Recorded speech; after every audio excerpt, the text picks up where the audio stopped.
just wanted to say a little bit about the cigar box guitars that I play, and then I'll probably go into a song either this video or later. Anyway, I was playing a gig with Oil City Connection back in about, I don't know, 8 years ago, Easington Village, and a guy in the audience introduced himself as Trevor. He said, you ever played a cigar box guitar? Do you fancy one? I'm making them, I'll sell you one, blah blah blah. I said, aye, I'd be interested. Didn't really think he'd come through with it, but the next gig he turned up with this lovely little thing. This is a Santiago 8 cigars cigar box. It's got a little hinge on. There's always a DIY stick to it for the for the string through thing, and Telecaster neck pickup, oak square back neck, which you soon get used to. 4 strings, quite wide apart. You soon get used to that as well. Some nice tuners. These two are reversed, so that I get a nice string pull, you know, straight through, and it just, you turn it normally as you would that one, but it just goes the other way around. All good stuff, and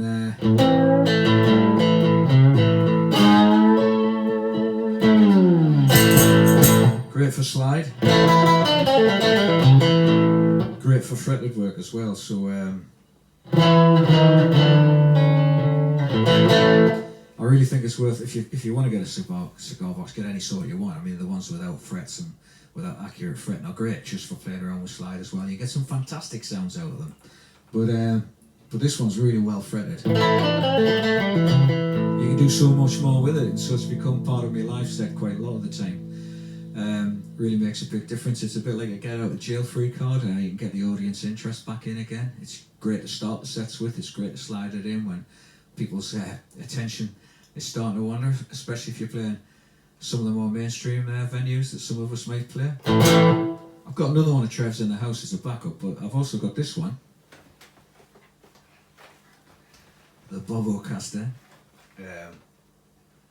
with some nice graphics on the back, if you can see it. This one was put together for me by Scott Wall, who's based on the coast or around Wallsend, that sort of area, North Shields. Lovely lad. You might see him playing a bit on Facebook at the minute as well.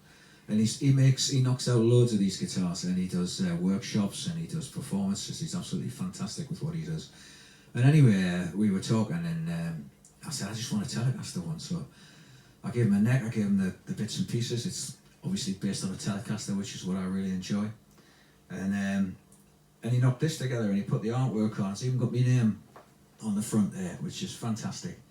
And I use this one live as well, and it gives a different flavour. I've got this one in open G.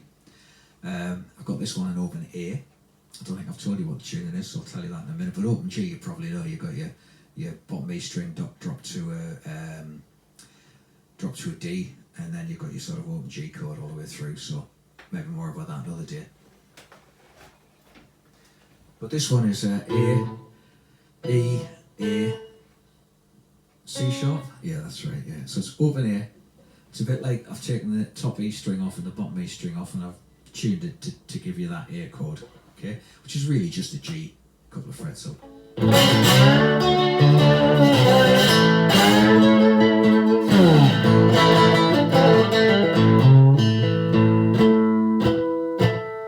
So it's nice, isn't it?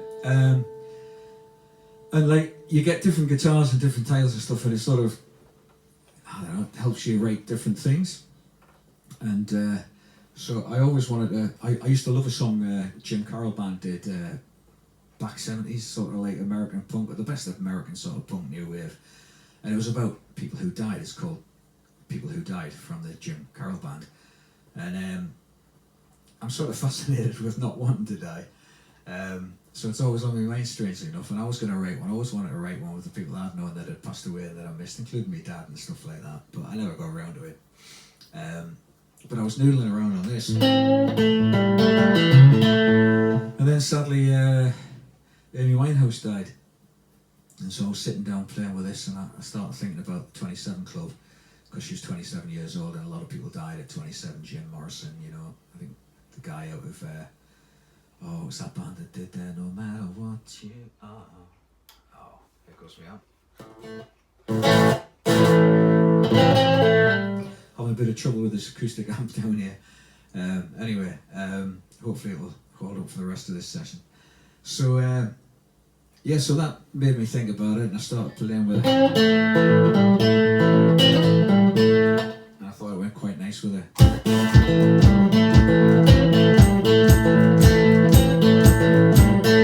And so then I thought about all the people who hadn't died young. And Elvis always springs to mind. It wasn't that far since John Entwistle had died either, so that was on my mind. And then I remember I'd been reading about Alex Harvey and how he'd passed away.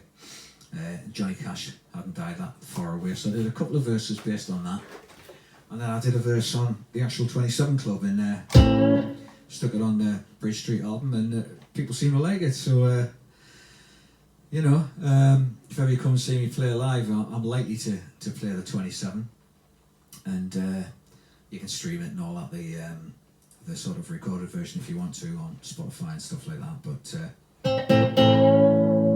it's one of my favourite songs that I've been able to write. Nice and easy, came out really quick, but it was really this guitar and circumstances that made me put it together.